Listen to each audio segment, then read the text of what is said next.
hero.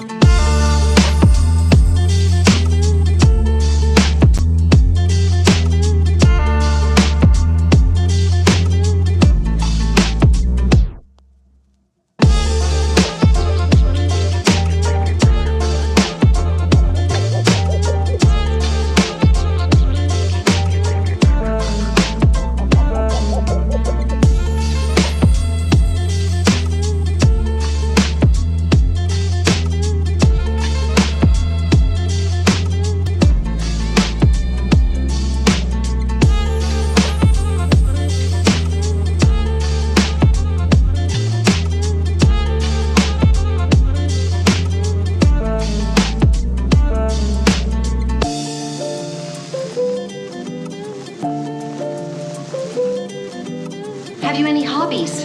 My hobbies are fast cars and fast women. Hobbies are healthy. They teach you things.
Are you ready?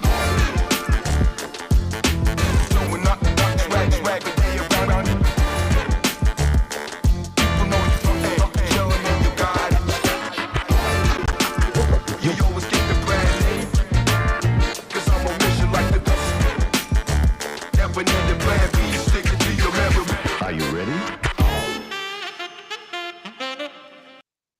Welcome back, everybody, to another full, wonderful Monday night. It's time for Around the UFL. Do I sound reffy enough now, guys? Do I sound a little amped up? Do I sound ready to go? Does my mic blowing everybody out? I hope so, because we're about to have fun. Your mic's blowing everyone out the same way that Houston's getting blown out by everybody. But, Hey, I wouldn't call that a blowout, all right? I would call that staying in the game. I would call blowout. 9/11, that's a huge blowout. Well, you can't make that joke. I'm from New York, Taki. Come on. Well, and the meme, it just made that meme so much better because I can't remember who put out that meme last week of CJ and the guy that won't even say his name. You killed the man, but not the idea. To go straight to that. Shout out Jake Kirby. Yeah. I can't believe that was the first time that score ever happened. It's kind of crazy. In American football. That's crazy. Yeah. Well, this is the first time for everything, and I'm glad my Houston Roughnecks were a part of it. I would have liked to have been the 11 and not the 9, but, you know. Hey, Ref's Law is still in check. Ref's Law is just beating me down. You know, I actually had a thought, you know. I feel like when both of our teams lose, Zach, that's actually dark Ref's Law. That's dark Ref's Law. It's just kicking us both while we're down. But still holding strong. One of these days we're going to win on the same weekend, and I don't know what we're going to do with ourselves. But we got a big week because we're also being joined by Jace Sternberger, which is he the first four-time? Is he? This is his fourth, isn't it? No. I don't know. James, you're muted, first of all. He's more than two. It's three. Yeah. Is it three? Yeah, one last year. This is his second appearance this year. And then this is his third appearance this year. Okay. Yeah. Three-peat. And mid-season guest, which is rare. And so we're going to get some insight. Zach, I'm glad you were able to join us from the road. Because Jace, you'll have to pick his brain. Maybe you'll have to relay, and same with you, Jake. Maybe you can relay over some of the information that Jace has, hand it over to your team, and you'll get that win. I have a prediction, but I think I'm going to save it for the UFL podcast, though. I think I'm going to save it for that. Here's the thing: you can go online and see, and how like anybody's talking. Like you stick with Perkins. Everybody knows what we should be doing. So I don't know. I don't think no one's going to listen. He seems to be stuck in the, early aughts, 9/11 days of NFL football, and that's just not going to fly right now. You made a 9/11 joke and then said it's not going to fly. Don't make me laugh at things like that, Ducky. We're live. I can't edit this out. So let's go around the table. Let's see what we got joining us. Zachy boy. Man, you're just all over the globe. Where are you at this week? Oh, I'm not too far from home base. I'm out in Colorado Springs, Colorado, visiting some friends. It was kind of a surprise trip that came up just before we did spring stock. So, yeah, no more vacations for a little while after this. But I'll tell you, it's gorgeous out here. Right behind me, I know I'm not showing it, but I'm trying to avoid the wind getting into the mic. But the mountains this way, it's a whole nother ball game. It's gorgeous in this place. Just got to say, glad to even be on the show today, honestly. Right on. Well, we're glad to have you here. James, Mr. James Larson, how are you doing today? Hopefully not being too optimistic out there. You know me. I'm just, the optimism is really seeping through, and I think I'm going to have to go to a therapist and really try to walk a fine line, as one would say. But no, I'm doing well. It's another week of UFL in the book, so that's exciting. And honestly, I just got a reminder on my phone of what I was doing a year ago. I was actually hanging out with Ducky at Ford Field. It was the Stallions playing the Panthers there at Ford Field. And Ducky and I were on the sideline, so that was fun, Ducky. Yeah, it was real fun, wasn't it? Yeah. I mean, that game's kind of a little scar on me for other reasons that many people probably know, but UFL. Yeah, the Stallions getting a win, right? I mean, obviously you were pulling for the Panthers. Yeah, it was definitely that. But Yeah. it's all good now. I'm back, better than ever. It's all good. Well, you got the DC Defenders replying. You got 2 DC Defenders replies in your comments, dude. That was so weird. I haven't had an account reply to me since, I don't even know, since the merger. I think the UFL retweeted the thing where I said I've been a UFL fan since day one, or my entire life, or whatever. They retweeted that. Yeah. I think that was like the last thing I saw from that. And now all of a sudden they're replying to me. I don't know why. I mean, I've got an idea why, but I mean, it's kind of cool what they're doing, but they've got to do more than reply to people. Just replying to people, I feel like I think they've got to step it up a little bit more. But well, one Ducky reply at a time, I suppose. Yeah. Jake, man, I saw you already drinking the whiskey. It's going to be a tough night, but how you feeling? I mean, I'm used to it by now.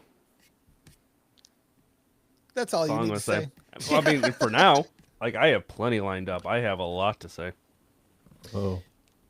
Well, but the show won't get started if I go in on it now.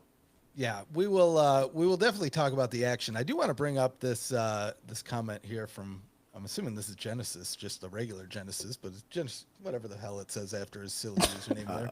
I don't know if that's Genesis. Am I hoping for 8-2 or 0-10? Honestly, I am kind of hoping for 0-10 at this point. When Zach was here, and I was telling him, and I don't know if he actually believed me or if he believes me yet, but he will.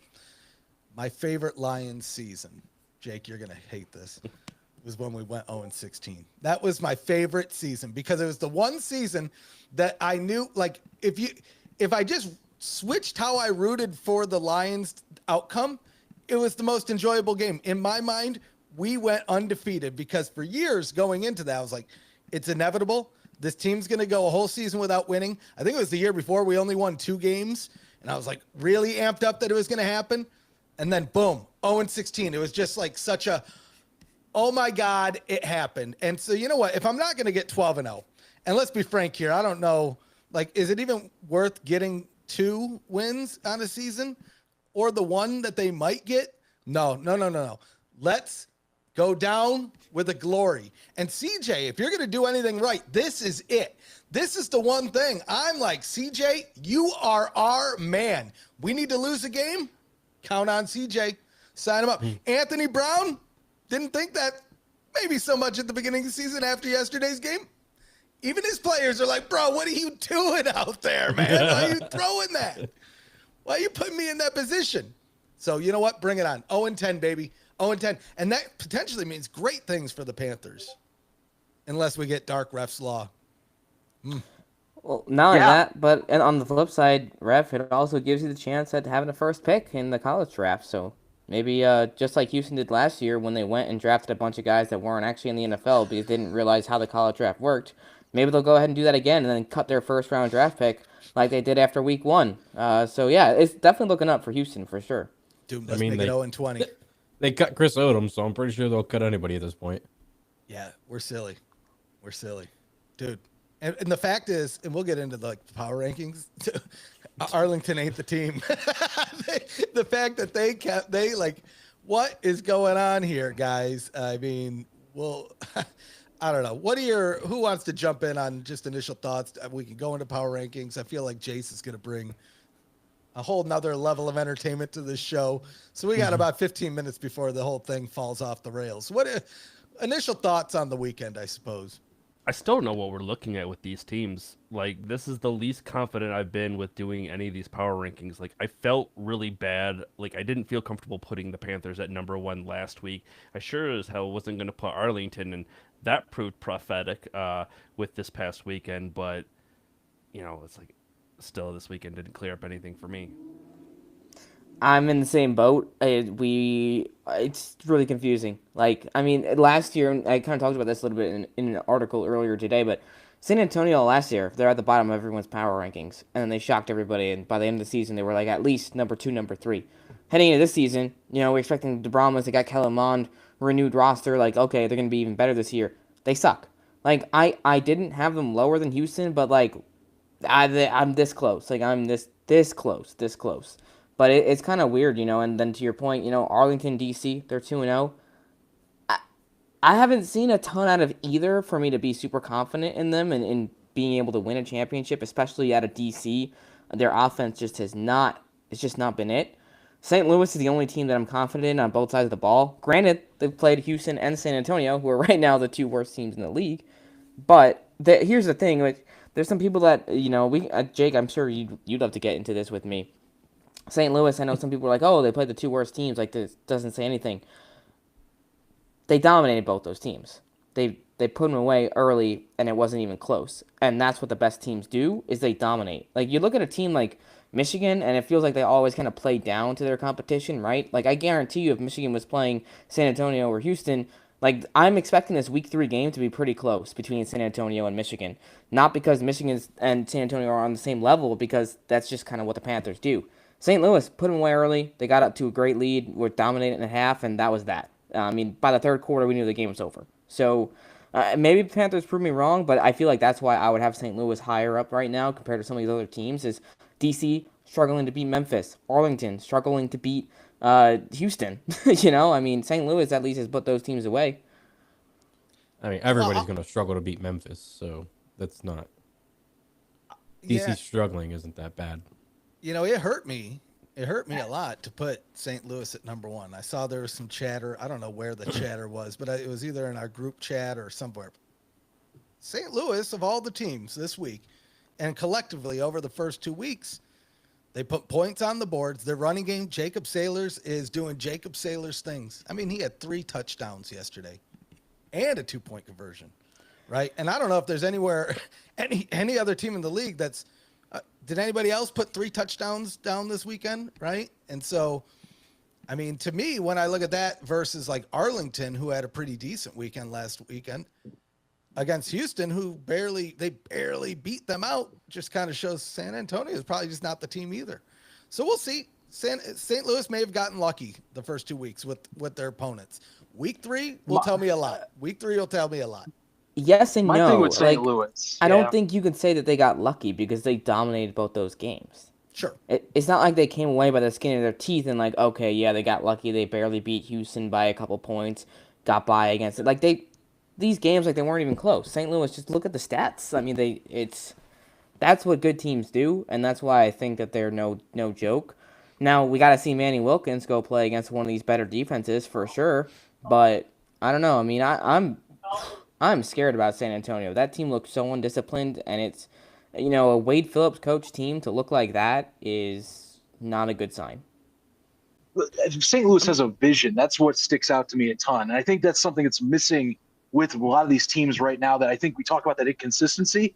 St. Louis knows what they want to do. You can tell when they play. They want to dominate the front line. They want to run, open up the pass. Because here's the thing, Manny Wilkins, I think, likes being out in space. But the thing is, the more you get him comfortable with behind the line, you get that open up pass game from the run. You see now he's getting more splash plays. Now he's getting more comfortable. He's getting more consistent and finding his targets in the secondary. You know, that's not a bad, like, Manny Wilkins to me has played, I think, the most stable of any of the QBs so far this year. You know, it's just that he's putting a lot more on the ground than through the air right now.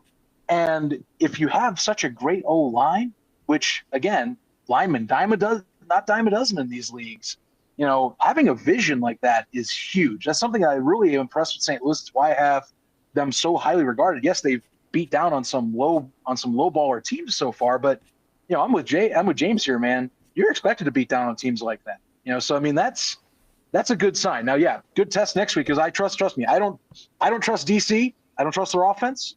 So this will be a great test this coming week for that game.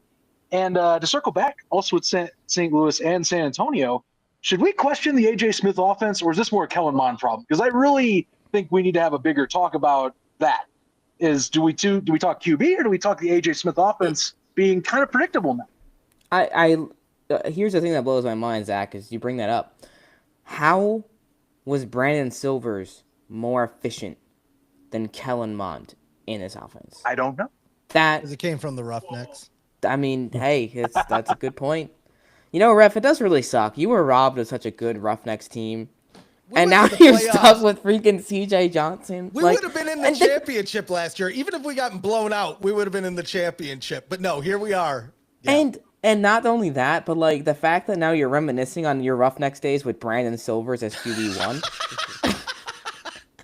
Like that, you are you are in the trenches, my guy.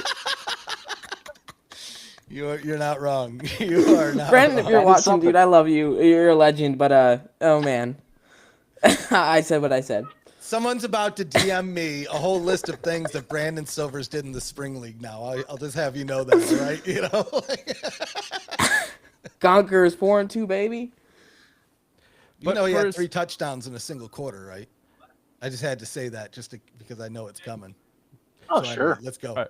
But for St. Louis, like, as much as it pains me to admit, they are one of the top teams. I just can't, like, I want to see them play a team that isn't bottom tier. Like, maybe it's because I watch too much college football, but you see these, like, even like, well, Michigan looked great playing the awful teams at the beginning of the season, and then all of a sudden you play someone with half a pulse and you're playing them close, or they're playing them close.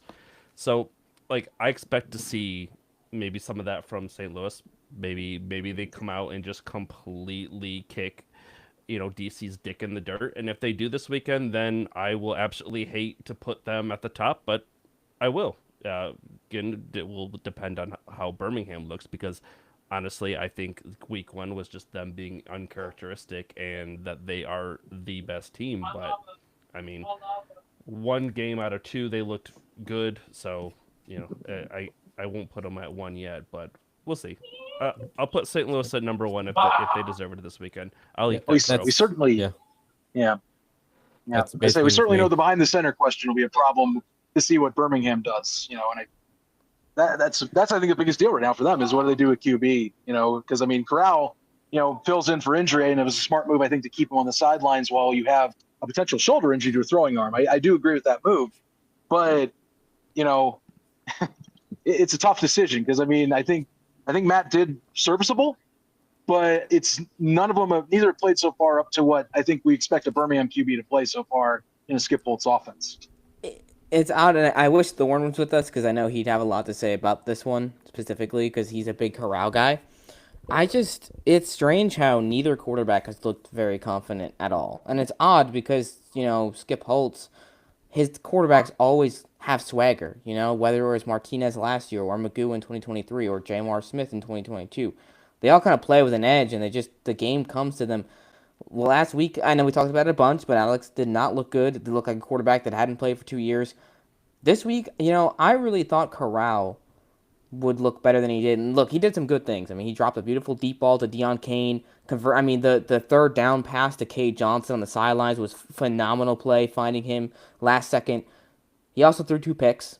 He forced throws, didn't make the right reads, and I mean, he kind of kept Michigan in the game with that late pick to DJ Miller, who, by the way, we need to talk about DJ Miller at some point in tonight's game. I mean, that guy was tremendous, but I think you need to stick with Corral right now because I mean, that injury looked pretty rough, and I know Alex was trying to throw on the sidelines and act like he was okay.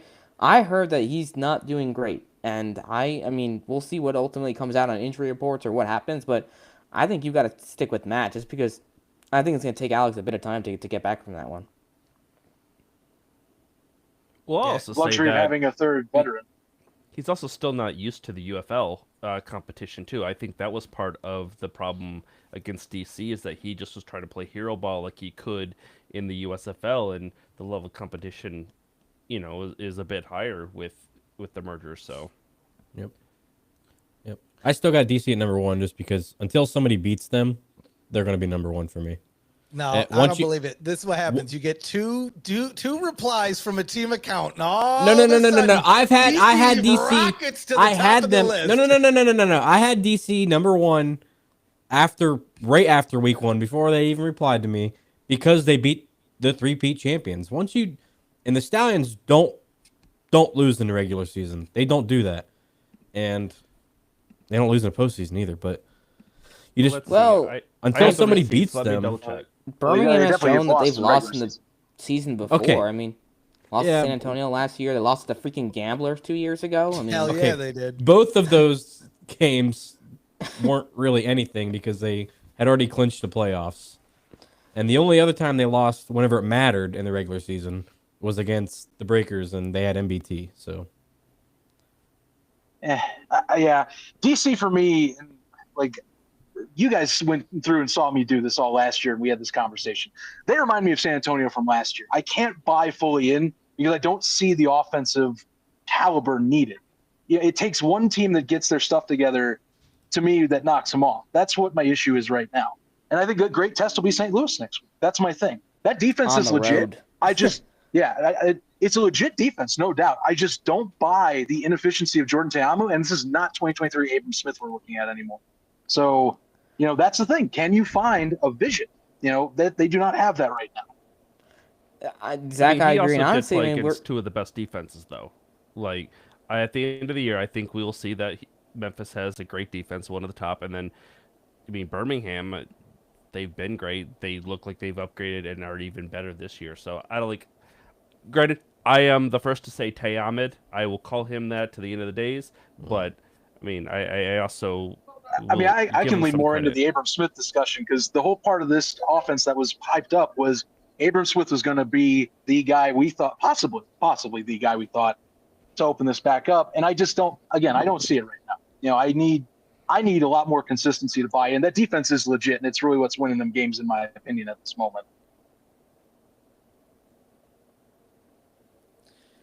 What else? So, we got just like 6 minutes. Should I just pull up the pull them up. Pull up the power ranking graphic? Yeah, let's just pull this bad boy up because we kind of talked about it. Let's just share it. Screen.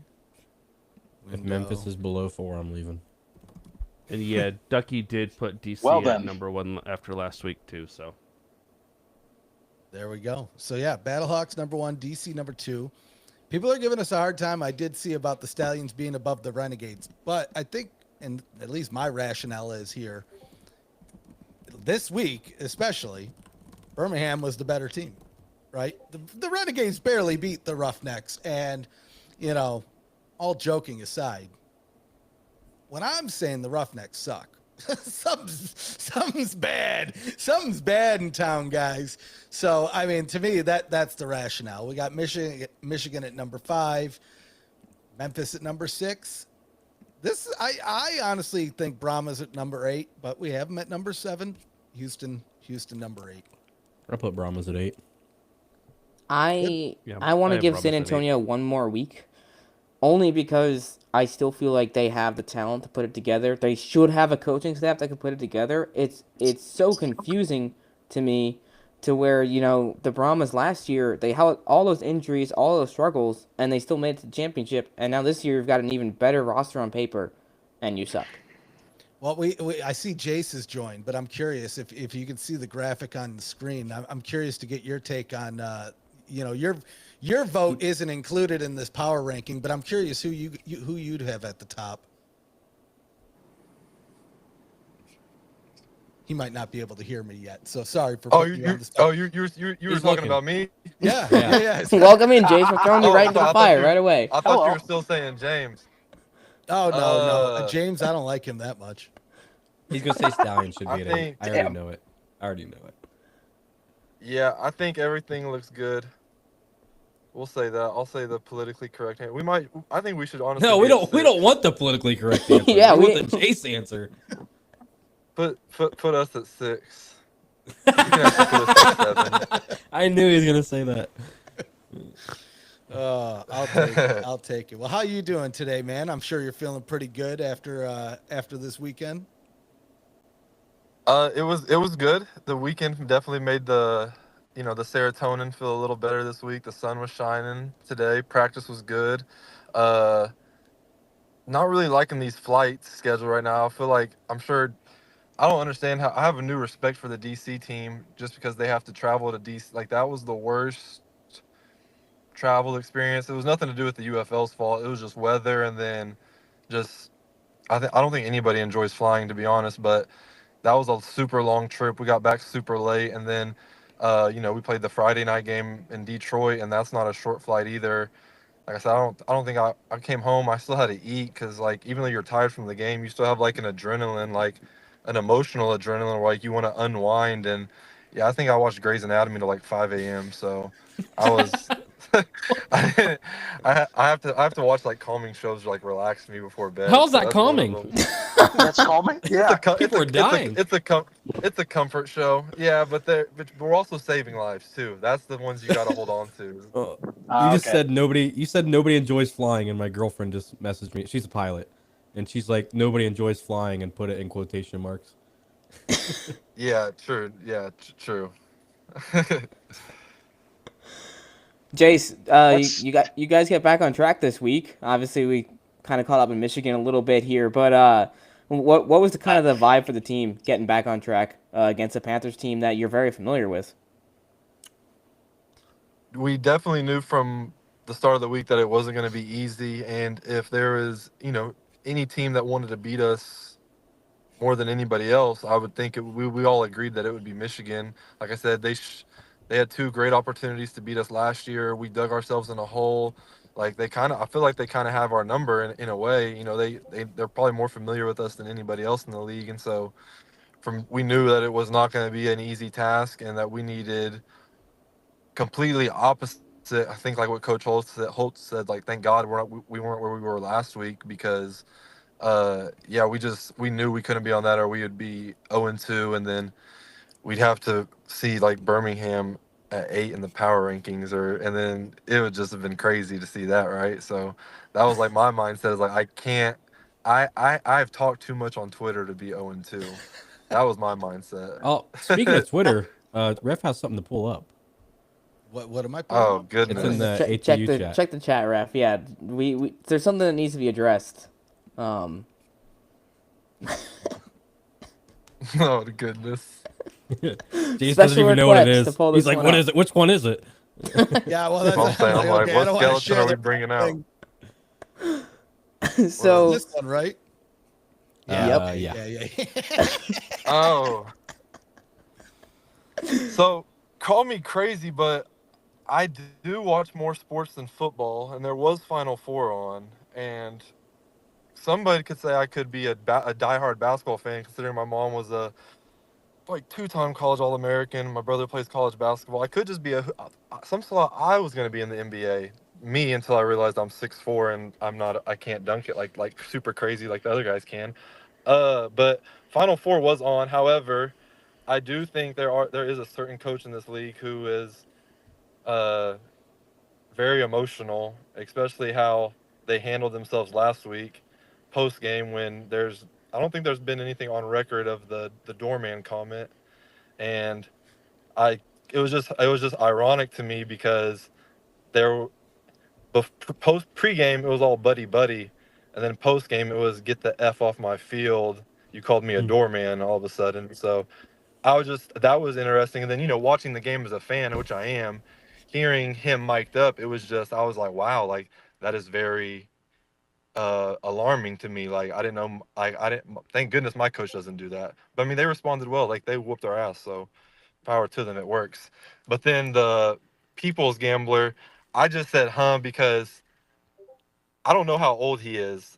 I think that's the guy who does I could be wrong. I'm a casual when it comes to the Twitter world.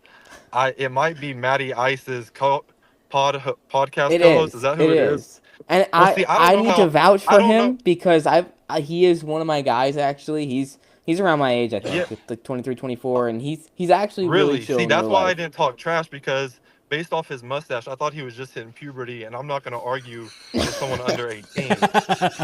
So that's why I didn't acknowledge that comment. I was just like, because when I was targeted, it was a pass interference. So if you don't pass interfere, I might catch it, but who knows? So I didn't know if that was directed towards me, or I just didn't know what it was. So that's why I played that one cool. I was just like, like, yeah, technically I didn't have a catch and we lost. So hopefully that never happens again.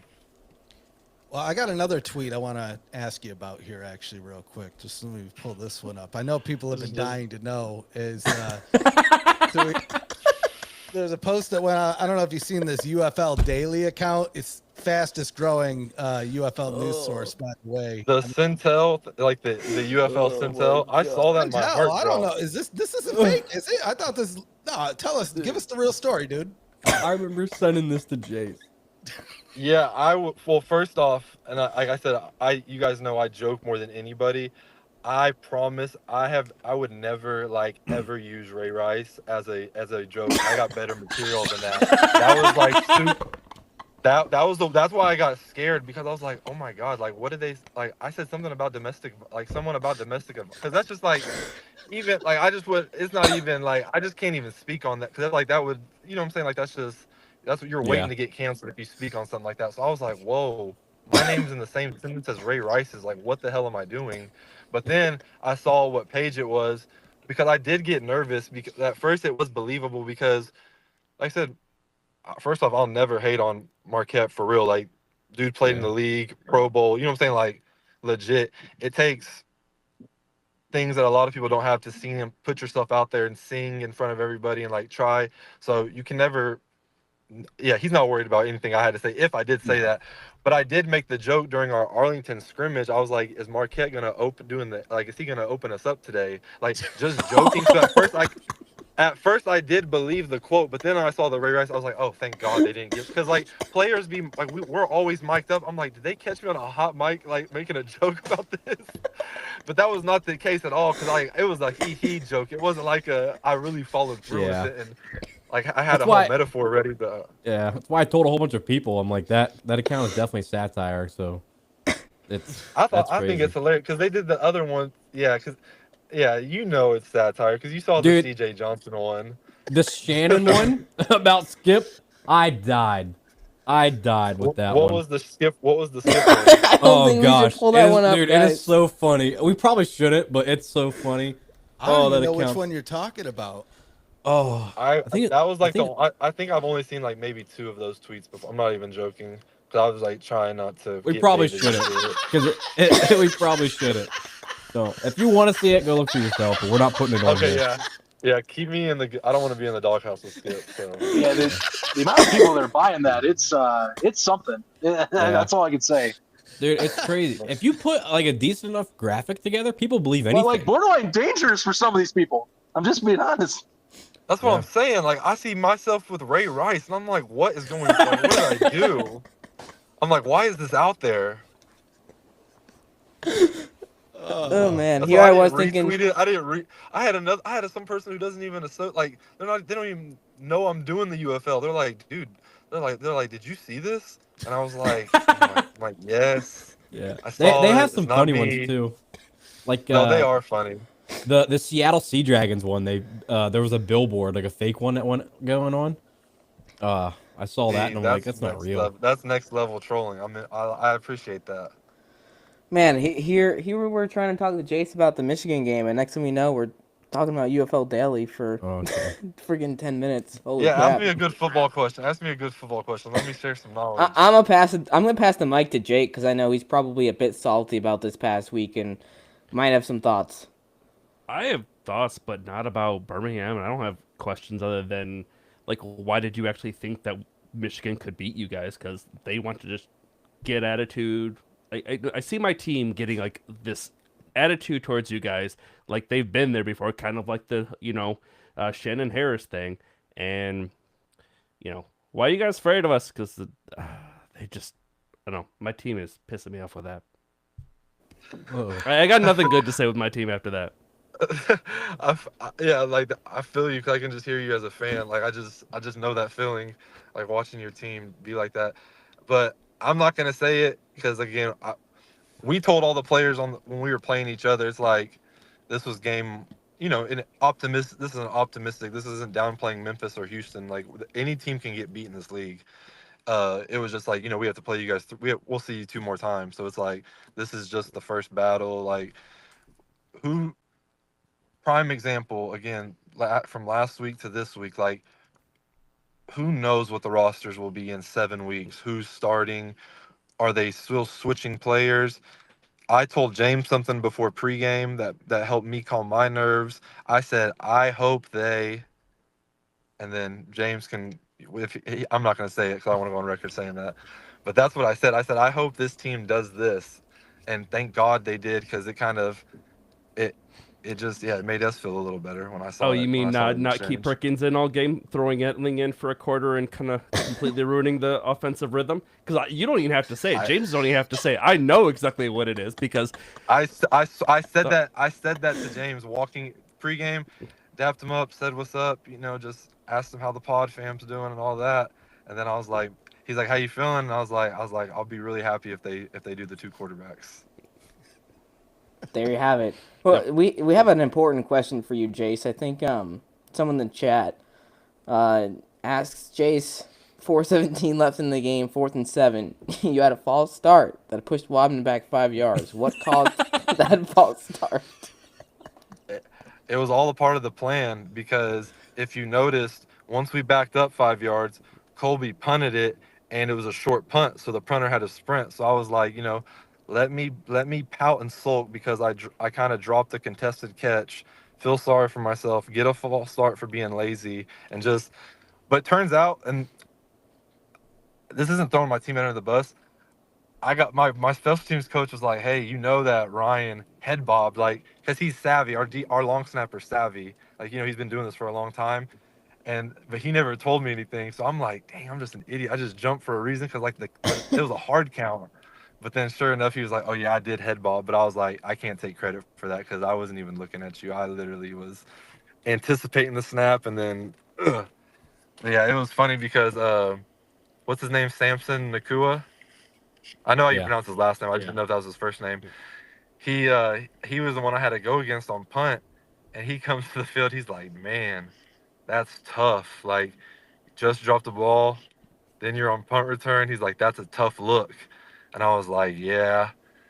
Then they muffed the punt. We recovered it, and I was like next to him in the pile. And I was like, that's a really tough look, though. I said, that's not as bad as that. Like, that's a really tough look. See, like that's what I'm saying. Talking and not executing. Somebody clip that. I bet he thought you're going to be tight end 3 again after that one. Man, I love all of our tight ends. If I'm tight end 3 on this team, that means we're doing really good. So I like all of our tight ends. Even my dog Petway who got hurt. It's a stacked room. Like it, especially compared to some of the other teams. Tight ends room. I mean, that's not a knock against the other tight ends in the league. I just think Coach Holtz and them have put together a really good room, and we all compete against each other. And at the end of the day, we all want to be in there. But sometimes things don't go. Things happen, and so we try different things and we do rotations, just whatever we think is going to put the team in the best position that week. And so, if my number keeps getting called, I'm just gonna keep doing what I've been doing in the past. And speaking of numbers getting called, obviously kind of a weird start to the game for you guys where Alex goes down first play, which hopefully he's okay. Kind of nothing's really come out on that end yet. But Matt comes into the game, and obviously you've worked with him before. Kind of what was that process for you guys early on having to make the switch to Matt, which is something you did, funny enough, against the Panthers in the playoffs. You switched to Matt, and he That's led you what to the I win thought of for that the same after the thing. game. I was like, damn. I was like, because Matt even said something in the bus. He was like, he was saying something about just being like extra even focused, just because like he just had a feeling like it was gonna be one of those. It's just gonna be one of these days. Like I don't know if it was just him playing in Michigan last year, like you said, or what. But and I don't know if this is, like I said, Skip is a coach and he's been doing it for a long time for a reason. I haven't. You know, throughout camp, as camp winds down, I feel like some position groups, once you kind of solidify your roster, they might start getting more reps than maybe some guys who aren't going to play as much up in the upcoming season. You know, closer you get to game time, but I can honestly say, and this isn't giving out any secrets, what we do, we rotate equally, like throughout camp, throughout the week, like we all get the same amount of reps. Because I feel like probably most UFL teams maybe do that, but we just, don't have enough bodies and like we're starting to play a lot and we're traveling, like we got to preserve our bodies. So I think that's part of it, but it's also, so it was like, yeah, Alex went down, but like whatever we did 100 reps last week and Alex did 50 and Matt did 50, so it's like they kind of, or I guess it should be, they did 35, Case did 35, whatever, that was the deal. So it was like it kind of like again, like I've said on this podcast before, they both bring different certain areas, they have strengths to the game, and it was just kind of, we're used to getting reps with both of them, and we know we trust both of them, they both know the offense, and so we really didn't have time to panic, or we couldn't afford to. It was like, this is Michigan. Like we gotta win this game. Like this is a division game. This is like setting us up for playoffs. Like that's what matters. And so, yeah, Matt did awesome, I thought. And yeah, I say Alex is doing great. Good, everybody's doing good. Good spirits. It's good to hear. I'm going to pass the mic over to Zach, who's been kind of quiet. Zach, you're always coming with some good football questions. Take it away. I mean, I'll be honest with you. It's for me, this is always fun because it's like when I watch Birmingham play. I'm a Panthers fan too. It ain't just Jake. So I also sit here. Thought it was a legitimate shot, but I mean, you know,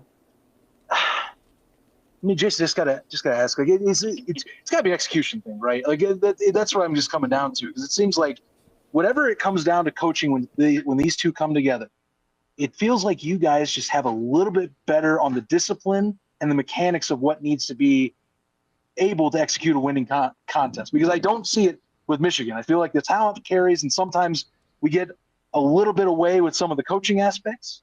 And that's where I respect the Skip Holtz. Is it feels like it's about the details, which is why I buy like last week's game against DC. I didn't feel like was your best game ever because it didn't feel characteristic of you guys. I retweet that last sentence times 1,000. I'm not like coaches do the charts and stuff after the games and pull up the fun facts of why you won and why you lost. And I didn't realize that was Skip's first time since he's been coaching the Stallions that like we were held to under like 100 or under 200 yards in any of our games. And I was like, that's not on the right side of history I wanted to be on, but here we are. But back to your original question. I think absolutely it's all execution and details, and I think that's something that we preach and take very much pride in, is that, come towards playoffs, especially, like these games are going to come down to one possession. All week we Skip from day one said that this game is going to come down to whoever has the ball last, whoever makes not one less mistake, but whoever executes that one play. It could be in the first quarter, it could be the second quarter, could be the third quarter, but there's going to be one play that it's going to come down to who was doing the details or who was more disciplined, and that's going to help set you up. And I mean, like we said, anytime we play them, we always anticipate that four quarter battle. But that was that was from the message, not only the urgency being picked up in the week, but this is going to come down to one possession. And I think we watched more tape than on the Michigan games, and that's like a comfort show for our team, as we just turn one of those games on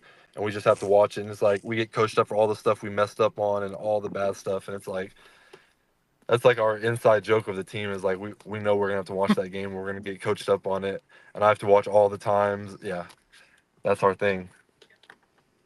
So here's one other question I have for you. Sorry, Ducky, I don't mean to You're good. drop You're you, good. but I'm Unless you kind of ask my curious because question. look, so well, you know what? I'll wait. I want to You're hear good. yours You're first good. because I want one more. I want one more. Oh, okay. That's all. I was just gonna ask you, how do you feel about finally getting your first home game in week 3? In back-to-back years, isn't that crazy? Yeah. We can't get like welcomed home on a home game, but they do it. Birmingham does it great for us. You know, like last year the ring ceremony and all that was awesome. I'm super excited to go back to Birmingham. It is, and again, you know how the algorithm is and things like your timeline forces you to see stuff. I see a lot of talk about attendance this year. I guess more than last year, maybe not. I don't know. Maybe I'm just paying more attention to it. But I'm excited to see Birmingham put their name in the hat this year. I feel like they've done, we've done really good the past 2 years when it comes to home games, especially in the playoffs last year. I mean, it felt like there was a bunch of people there. Especially, I'm back to my first year in the league when we played the Breakers. That playoff game was awesome. I think it would, like I said, I never wanted to be in. When I thought of Birmingham, Alabama from day one, I was like, ooh, gross. Like, what's out there? I don't know anything about it. But, like, I was genuinely, me, Dion, like, all my roommates, like, we were genuinely sad whenever they said that the hub was going to be in Dallas because we all fell in love with Birmingham that much. And so Yeah. I think that's kind of speaks on how our fan base is and how they treat us and just the community. And so I'm extremely, excited to be back in Birmingham. Like I was thinking today, I'm like, I can't wait to just walk into Sheraton or go to the hotel across, not where we stayed, but where we stayed for training camp and where we had our team meetings, just so I can get that nostalgia, like just have that feeling, of like, I'm okay, this is the routine I'm in, this is the environment. And yeah, I'm stoked. And I respect St. Louis and all the attendance that they get at their games, but I do think something's got to give eventually for Birmingham to be able to host a Yeah. championship game. I think that'd be cool because if one thing about I've noticed in Birmingham, if you give them a reason, and especially if you're campaigning something like if we were campaigning the championship game from week 1, I think we could get a good attendance and away teams would travel. Like Birmingham's a cool city to stay in for one night or two, so I think they could do a really. I mean, no offense, but we did it in Canton, which was playoff football or NFL Hall of Fame, like great environment, but like that's not the easiest to travel to Right. for opposing fans. But like Yep. Birmingham, I think it would work. Yep. And yeah, I think attendance will be good this year for Birmingham. We're not doomers here. We actually support the league and we want them to do well. So like we're not going to do that Same. here, but like, there's negatives to it, but I think they'll do well. I think it's definitely I going do to be an too, up year. Yeah. for sure. Yeah. Especially the way it's And, looking. and like you said, the Stallions fans, they travel well. I used to live in Canton whenever the UFL was or USFL was there, and there were Stallions fans that traveled all the way up there, and they were grilling out in the parking lot and everything. So they travel well. Yep. Zach, you want to follow up with your follow up? Yeah, I mean, this one's a little. I've had some thought about this, Jace, and it was a specific comment made by Jordan Rogers on a broadcast recently, saying, "quote Nobody wants to be here; they want to be in the NFL." And I've had a lot of thought because I'm wondering, I've seen a lot of the comments. I've talked with a lot of people on this. I know we've talked. We're borderline debating on retiring. We talked to Travis Feeney, who knows he's more in for the play style. Is that disingenuous to the people that are wanting to still play football, or am I overreacting to this comment by a ESPN play-by-play commentator? So, you know me, I'm never just going to give you a straight answer. I always have to justify or prep it. When I heard, I was watching, like I said, I watch every UFL game. So like I was listening to everything, and as soon as he said that, I was like, I said, that's gonna rub some people the wrong way. But personally, I do know Jordan. He covered me at A&M when he was doing the SEC, and like I got to know him a little bit. But when he said that, I was like, right message, probably like wrong language, because I as a player, I knew he wasn't like shitting on the league or saying like no one wants to be here, like this is like last resort. But like, I mean, my position coach said it yesterday or in our film review Sunday. It's like why are we all here? And it's like every one of our answers, like it is to get to the next level. Like, because some kids never got that opportunity.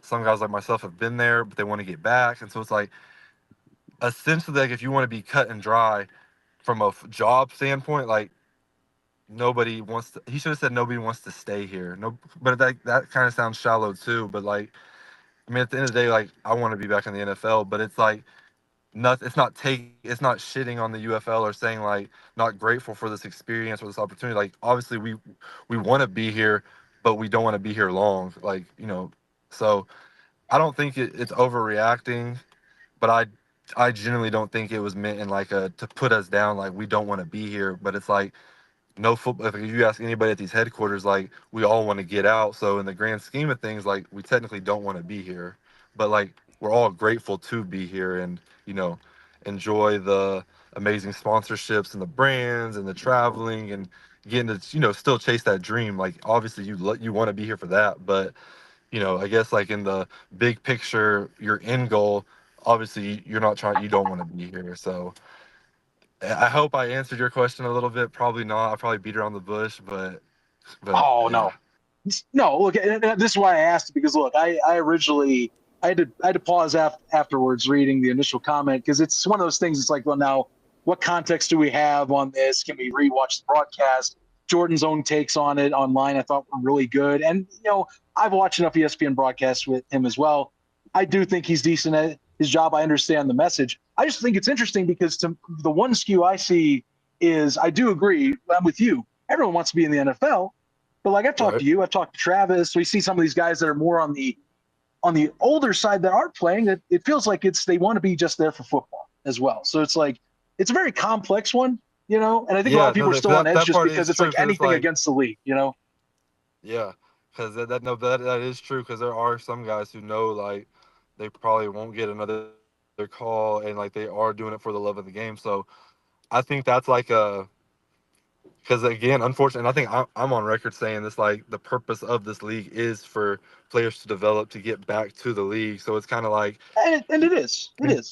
And even more coaches, I feel like, are getting a little more strict in the sense of like year one of the USFL. I think we had a couple older guys who knew they were never going to play again. Like they were just doing it to collect a couple extra checks and enjoy their sunset ride and just play football while they can at a lower level.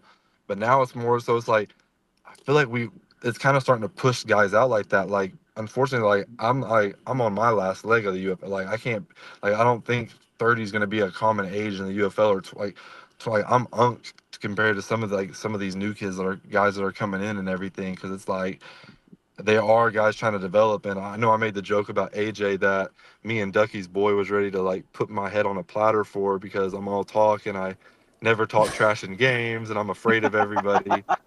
And Whoa. yeah, so Wait, who's my boy? clear that up.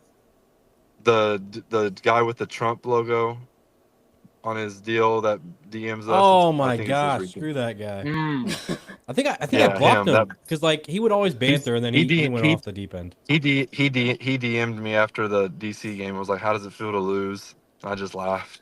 I was like, "I know you were waiting on this. Like, you should have poured water on your head too." Dude, he probably had a timer set on his phone and everything. Oh Message man. Jace popping up on his phone. Oh, here we go. No. Yeah, he really took that to heart, didn't he? Yeah. Oops. Somebody from the league's like, get off of this show now. That's it. You're done, Benito. We're not paying for your Wi-Fi either, buddy. Get off of there. Damn. Oh, good stuff. Good stuff. Well, what else do we got on the show? We went over the power rankings. We went over, we had one hell of an appearance from Jace. I think that was an all-star appearance. I feel like there was something else that we did have on the docket, though. Well, I mean, there's a couple things. I feel like, one, we could talk a little bit about, we just got the ratings from Friday night, so that's kind of an point of discussion of who's too optimistic and who's mentally sane and this and that, who's walking what lines.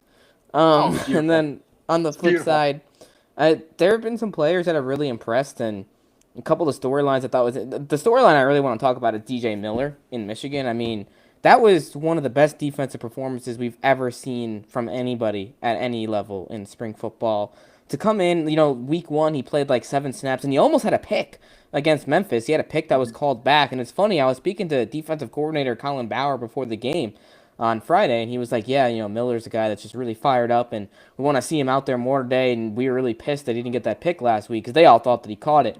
And then he comes out there, has 2 picks. I mean, game-changing picks that really kept Michigan in the game. Had a few PBUs, just played really well. But the interesting part of this storyline is that he was a UFL college draft pick, which again goes to show how important the UFL college draft is. I mean, the talent, the guys that we've seen come in have been huge.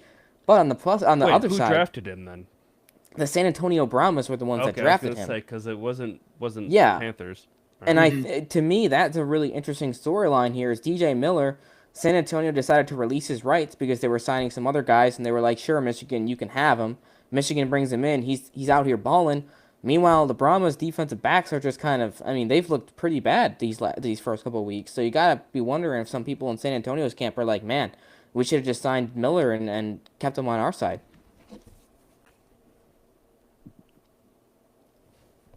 Yeah. Wonderful performance there. Honestly, dude, impressive stuff that he had that Friday night. I really think that is a gem of a pickup. And quite frankly, you know, it's good to see again. Like, I think we're seeing more evidence of like how I think Jace put it right, how the league's changing with how the emphasis on what talent's looking like and what talents are coming in and making a statement. You know, we're seeing every year over year more of the draft picks from previous drafts are now getting locked in and are getting those opportunities or at least getting looks. And then, you know, again, you know, I think also I agree with Jason. The league is trying to look to get younger, and the younger talents, the guys that we're trying to highlight that are UFL talents and are like the next people the UFL can, you know, either get up or make mainstays. That helps too. So, you know, I love that performance for him. It's a shame that for how good that was, there was no end result in a W, because it really felt like everything. He had tons of impact plays on that night, and it's a damn shame they couldn't get and execute when they needed to. Yeah, I agree. Actually, Zach, I don't know if you've seen it yet, but I just put out like a full column on just kind of going over all the struggles of and it's crazy. It's funny. I've done this now for the last 3 Panthers losses to the Stallions, because every single time they just like, it's just stuff on their end that gets in the way. Like, it's not even like they're getting beat by Birmingham necessarily in the sense that Birmingham's dominating them. It's just Michigan can't get out of their own way. Look at week 10. They had several penalties in the second half that killed the momentum that they had. They were winning that game. They were up by like 10 points or something. They had a touchdown called back on, I think there was holding. Then there was another touchdown that was called back for another penalty, like a illegal shift or something. And then they gave Birmingham a touchdown because Bryce Tornadin had a pass interference call. Jake Bates misses the game-winning kick. Playoffs, we all know what happened there. They just didn't score touchdowns when they should have. And then Danny Etling throws 4 picks. And then last night, or it was 3 picks, whatever it was a lot of turnovers from Danny. And then last night, it's just like, how do you not score in that goal line situation? And that's the one that was the most frustrating, is you run up the middle 4 times when you have Bryce freaking Perkins back there at quarterback. Jake, take it away. Creativity. Yeah, like, how do you look at what Bryce did against the Memphis defense at the goal line in week 1 and the magic that he pulled to score that touchdown, and just be like, no, we're going to have 4 shots to the end zone. We're going to go for it on 4th down. We have 4 down territory. We're just going to hand it off to McCray. And don't get me wrong, I love McCray. He was running hard. He got some hard yardage on Friday, but like, just put it in Perkins' hands for a play or two. Like, let him make a play. And yeah, they didn't do it. They just went with the heavy, personnel, and that's great and all, but it's one thing to be confident when your offensive line to get the job done, but I mean, when has that been the case against Birmingham? Like, do something that is going to work. And you have Perkins, who's shown himself to be quite the playmaker, and he did it later on in the game with that touchdown pass, like getting out of that obvious, what felt like was going to be inevitable sack. So they're just miscues constantly. And then obviously the special teams error, and I don't even mean just Devin Russ's muffed punt, but the constantly letting Birmingham be set up in Panthers territory to start their drives. Like, it just was a comedy of errors with special teams. Like you said, it's not like Birmingham beat the brakes off of Michigan. Offensive efficiency, their third down conversions, yards, plays per drive, yards per drive.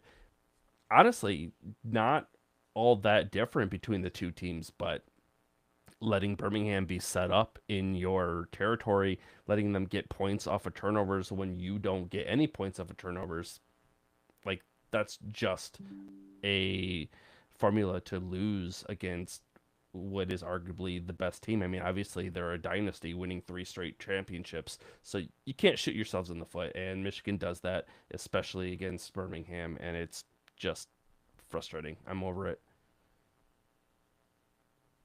Michigan sucks.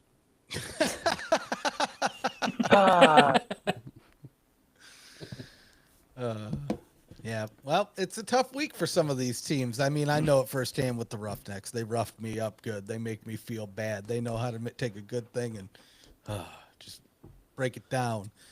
But we got a whole season ahead of us. And what I'm actually curious about is this matchup we got this weekend with the Roughnecks and the Showboats. To me, this is going to be the game. It's going to be the game that shows me. Can the Roughnecks win a game? I don't think they can. The game. I think this is the good game for the Showboats to rebound on. I mean, one, they stayed in it last week. They actually stayed in it pretty good week one, all things considered. Yeah, both games. Absolutely. And when I look at the Roughnecks, I mean, this feels like if they can get past the Roughnecks defense, because I will say that's the one thing that Houston did improve on this past weekend. I would be silly not to mention that. They're much better on defense. But again, is that because of who they're playing? Maybe. Ducky, I see you chuckling over there. It feels like I got a DM from somebody, so it was pretty funny. The interesting storyline here for the Memphis Houston is that it's kind of reminiscent of a couple of years ago when Memphis and Houston were both 0-2 facing off, and we got a really fun game under the lights. I think it ended 30-26 with Houston, Justin Hall having that last second touchdown. We had Ryan McDaniels with that juggling circus catch to put Memphis on top late. That was a good game. I hope that what I'm hoping is that even though both these teams are not the greatest on paper, that because they're still kind of on the same level-ish, that we see competitive play, because it's going to suck if it's another, like, we cannot have more games like Arlington and Houston. Like, it was just so blasé. It's just punt, punt, punt. It's not even like it was phenomenal defense being played. It was just, like, bad offense. Mm-hmm. That's basically what it was. So hopefully both these teams, we kind of can have a bit of a throwback to what we saw the Showboats and Gamblers a couple years ago. That was fun. No, that's what I'm hoping to see. Now, it would be nice to see Houston come out on top, but at this point, I am all in on 0-10. Let's just 0-10 this baby out. Let's get it done. Let's have some fun. So, good news for everybody else on this podcast. You don't have to worry about me mucking up your days. Huh. Sure. Now I just need to. Which team should I act like I'm a fan of to give them my bad luck? I would say Michigan. Yeah. He already does that. I'm the Michigan Panthers #1 fan. You're right. Maybe I bring. He's already been doing that, so. Maybe I'll do it again. Let's see. St. Louis. DC. Nah, I don't want to do DC. I don't like DC. I just can't do it. Aren't you an XFL super fan? Yeah, you're right. Maybe I'll do DC. Wait, no, do St. Louis, because they got Archie B. Hawk now. Yeah. Yeah, they finally dusted him off. New mascot, old mascot, doesn't matter. It's new to us. And then freaking Grimace was there randomly, or whatever the hell that purple thing was. I don't know what that was about. Got that McDonald's deal in St. Louis. Good stuff, guys. Good stuff. Now we got to get Blob to DC. Like, what are we doing? No. The Blob ends up in Houston. The Blob is supposed to be the Sun. Houston, space, Sun, Blob. I think Blob gets saved for a expansion team, probably in Ohio, because that guy's the epitome of Okay, Ohio. but Blob freaking pretending to chug beers and stick them on the beer snake would be freaking hilarious in DC. It just sounds fun. That just sounds like a lot of fun to do. I feel like they need to get. I feel like DC needs a lemon as their mascot. Like, I just feel like they need to make a whole one for them that's a lemon. Like, I don't know. I like that idea. It has to be a lemon. Because when I was there, also, I was in DC this weekend, by the way, if you guys didn't know. The beer snake's legit. That's awesome. I didn't want to do it, being a Memphis fan. I'm like, I'm not going up there and all that. But I'm like, I went to go turn around to take a photo, and everybody started cheering, and I'm like, I'm going up there. So I took off my vest, and I ran up there, and I started looking at the beer snake. Got a nice video of it, dude. It was awesome. Everybody liked me up there too. It was cool. I thought I was gonna get pelted with lemons like Matty Fresh said I would. Oh, good times. Good times. Well, is that it? Is that all we got? I mean, we got a whole week ahead of us, so we're going to be recording episode 100, Zachy boy. So that's something to look forward to, everybody. Which episodes are dropping on Thursdays now for the UFL podcast because we got that extra day or an early day of games, so we're trying to get those out early. Speaking of Friday night games, I mean, we could circle back to the whole ratings talk a little bit. I mean, ratings. That's what ratings, we talk predictions. Yeah, Ducky, your bet's not looking too hot right now. Listen, it's good. It'll be good. It'll be good. I got all year, all season. Let's see. Is there going to be like some end season showboat nail biter games that are going to draw once the playoffs happen? It's over. There's no playoff games on Friday. I'm screwed. It's over. It's over, man. Wait, Michigan Panthers. Michigan Panthers. No, the Memphis and Panthers game. That'll be Friday night. That'll do good. That'll be next Memphis, Friday, yeah. Memphis has so many primetime games, and they're all away games for them. But they're in 4 of them. That's insane. Well, I mean, it's better than them being at home for a primetime game just because of the attendance there. It's pretty rough. So who has the ratings handy? I don't even. Mike Mitchell just dropped the rate. We don't have the ratings for the Saturday and Sunday games, but for Friday night's game, when the season opener between Houston and St. Louis was like 690K, and then Michigan Birmingham was 659. So my take is that is it great? No, but at least it's pretty consistent. We didn't see like a massive drop. Like I was kind of expecting there to be maybe like 450, 500, especially with everything else going on. 659. It's relatively close. You lost like 30,000. It's not the biggest deal. It wasn't the season opener like it was in week 1. I think if you can kind of maintain that number and hopefully see it grow a little bit, as March Madness calms down and as some of these other sports calm down a bit, I think we do have a chance maybe see that number go up to 700, 800. And I think executives will be okay with that. I don't think we can have so many discussions about it. I'm just going to leave it at, it's not over. It's not, you know what I mean? Like this is okay. Like we can get through some of these waters. Oh boy. I'll say it like I said again. You can follow the numbers, but you're better off just enjoying the games, guys. That is really for your sake, because I see way too many people that I think have a bit of a fallout with these things. I'm just like, look, it's gonna happen. It is what it is. If you're doing what you want and you feel like you're supporting the way you support, it's their call to get it up. But it's good to see consistency on Fridays. Friday is historically one of the worst days on broadcast TV. Fox's first year as doing Friday Night Sports Showcase started last August, so the hope is it goes up. But, you hope to stay consistent. Yes, it's still not as good as last year, though. I will end it with that. That's the only thing.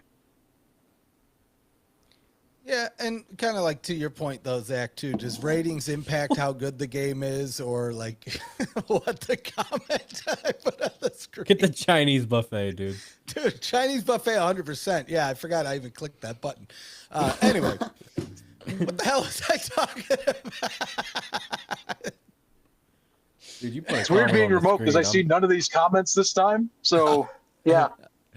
Estem makes a good point that... No, he doesn't. He does. He said, I think it speaks to how bad the marketing is that there was basically no season opener bump. And I think that's a really good point because it goes to show that, like, we're kind of consistent with, like, 600, 650, kind of like we saw last year. But we didn't see, like, 1 million or 1.2 million for the openers like we got to see a year ago. And I think it does go back to the fact that this league just really dropped the ball on marketing itself heading into season 2. And that's probably why, we're seeing the UFL fans tuning back in, but we're not seeing any more casuals.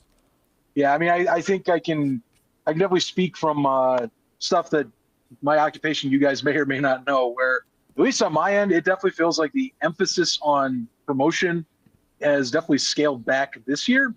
For example, I mean, if you look at the networks that are the ones that we have, so Fox, it's all about IndyCar right now. If you're watching any Fox stations, they want IndyCar to be the primo product because they just had a massive deal with them. ABC, ESPN, honestly, a lot of female sports driving stuff right now, and that's been their prerogative a lot too. And it feels like that the UFL's kind of taken more of that back seat as like, yes, it is on, but I think someone put it politely. It's almost like they put it as like a filler to kind of put it in a lot of slots that cover to get to those primetime, more promoted items, unless it's like a lead in, like say with FS1 on that with NASCAR, which that rating, I'm intrigued to see what happens because FS1 with NASCAR almost always gets near 2 million per race. So kind of wondering how much that'll be a fall off from beginning to end, but it should be a bigger one. So anyway, you look at it, it's still fun games. I think there's a point to saying, yeah, the casuals are kind of shaken out a little bit, but if you can, the fact that we didn't see a huge drop off, to me, that there is something to positive to look at it from that perspective, because James, you had brought up, I thought we were going to get down to like the 450, and the fact that we stayed above 600, hey, it didn't really go up, but it didn't take a huge dip. Awesome. We'll see what the rest of the games look like. I usually have a decent kind of indicator just from the website traffic. So, Zach, I think you're onto something with that FS1 lead-in. Because we saw a nice little bump in traffic just from that game, even just compared to some of the other games. So it'll be interesting to see how those numbers shake out for the rest of the games across the weekend. But is it something I'm going to look at and say, oh, my God, what is happening? Now this game stinks. No, not really. I mean, it's the same thing as everybody complaining about the USFL when they played in a hub. I mean, is that any different than when they play in a stand that has nobody in the crowd in their local market? Right? Probably not too much, right? So, I mean, at the end of the day, it's still football. Some of the games are great. Some of the games, maybe not so much. But when you look at the NFL, same could be said. Some of those games aren't great in the NFL. Some of those games aren't great in the NBA, at any major sports league. So it is what it is. But not seeing a huge drop off, I'd say that's something that there's somebody that's happy about. So any other thoughts? I got one. I'm gonna shout out UFL cards on Instagram. Jake. Yeah, he finally got me my Ducky card. So that's pretty cool. I got a bunch of these. Yeah. Like there's a bunch. So if you see me at a game, just ask for one and I'll give you one.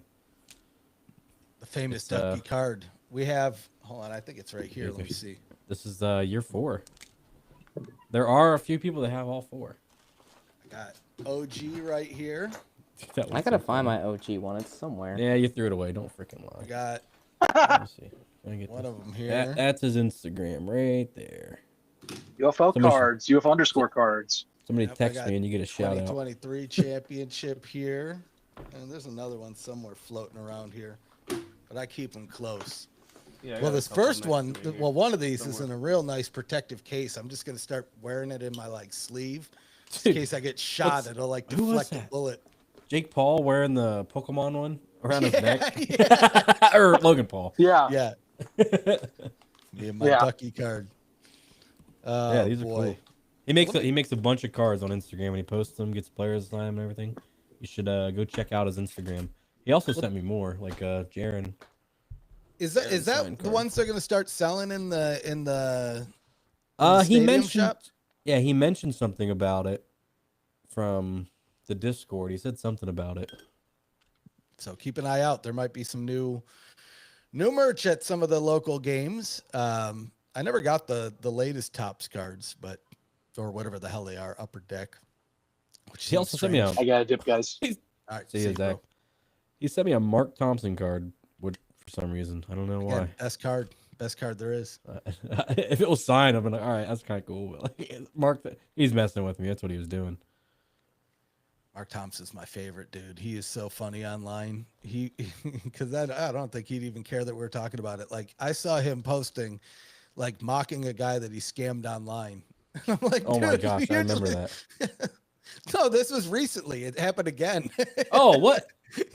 Some guy said something. And he's like, "Yeah, you're just mad because I never sent you any of that, and it ain't coming." I'm like, "Bro, sign him up. Sign him up." See, this is why the Roughnecks are playing the way they are. We don't have. We didn't even do predictions before Zach left. I'm over here yapping. Well, that's I guess We could do James' predictions. fault. I got Zach on for Thursday, so I could talk with it over with him. And I think we're going to be putting out predictions on social media. I think this week we're actually going to be doing staff picks and pushing that out as well. So maybe actually we hold it for that. Maybe we hold it. You know for what? that. I think that's the play. Yeah, that's the play.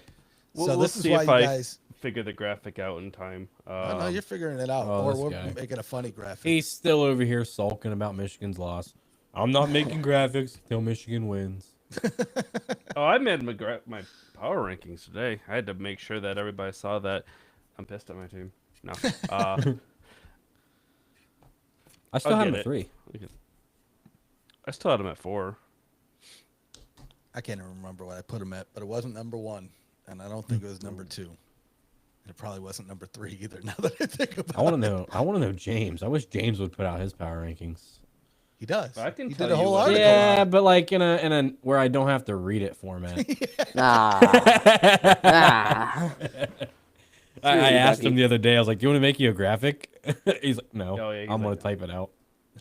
Cause it's like mostly everyone does graphics, and Newsroom puts out the staff Yeah. graphics. So I'm like, I might as well just do an article that like kind of just bounces off of the graphic already. You know, it's like Yeah, that's I true. will give James credit. He at least put Michigan ahead of Arlington. He's not as convinced by Arlington like others are.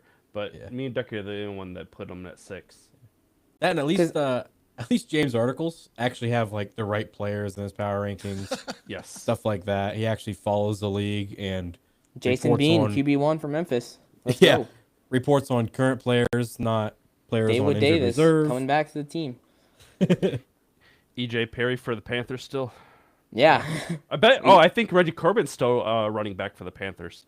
yeah, I saw that Rumor has somewhere. it. Rumor has Like, it. I'm surprised RJ Young's not putting the Gamblers in his power rankings with how much he doesn't follow this league. Soon. Give him another week. You know what? I'm going to put the Gamblers in our power ranking next week. Ace is They're going going to to be retweet number it. 1. Yeah, hell yeah. Kevin Hell Sumlin, yeah. head coach.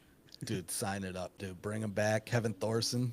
Sign me up. Clayton Thorson, rather. Clayton Thorson. There's Gamblers fans in the USFL Discord.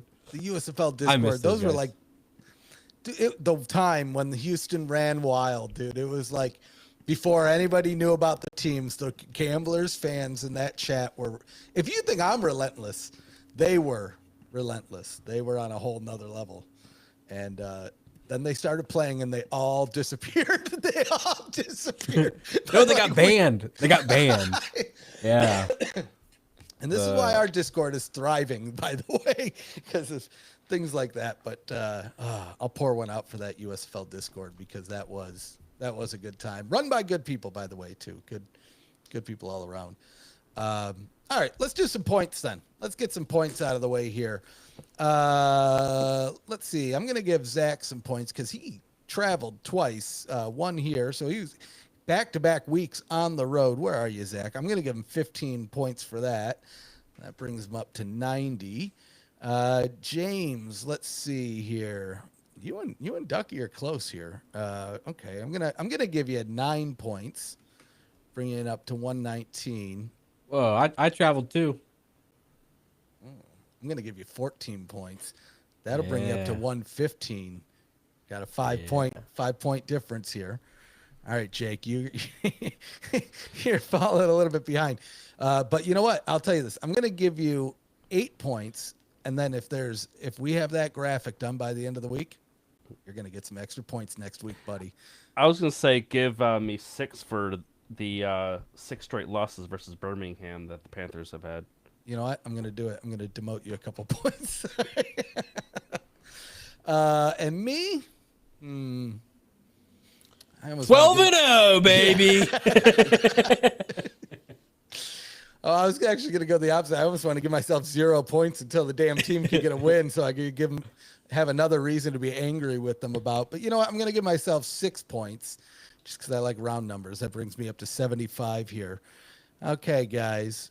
I think that's it. Jace is still in the lead with 420 and 0.69 points. So I just don't even want to mess with We're not his touching it. score. We're not He's touching not it. touching it. Yeah. I mean, so here's the deal, guys. Here's what you need to do. Subscribe. Click the bell. It builds morale. Go find us on social media at Around the UFL, at UFL podcast at UFL Newsroom. That's the one I was looking for, UFL Newsroom. Make sure you're checking out pfnewsroom.com daily for all the latest news. James would appreciate it, especially he's always like cranking out articles, but we even got articles coming out the wazoo, left and right. So there's power rankings, there's news, there's recaps, there's previews. If you need it, that's where you can find it. Make sure you're checking it out. I think that's it. Hey, so it's giving you the best of the UFL daily. There you go. There you go. And just for kicks, follow UFL Daily. And UFL Daily, this is a message. If you're watching this, following this, we want you on Summer Stock. Somehow, some way, maybe, I don't know, maybe we have to get like one of those, you know, when they have like the witness protection things where it's like, I was walking through the They got a mask and yeah. Ski mask. That'd go hard. Maybe we'll have to figure. So if UFL Daily, DM me. We'll keep the fully anonymous because we appreciate what you're doing. But sign that one up as well. But Thursday, big episode for the UFL podcast, episode 100. I never thought we'd get there. And Ducky, what do you got? That was it. That was it. Oh, sign us up. Sorry, I thought you were saying 1 minute. I got something to say, but no.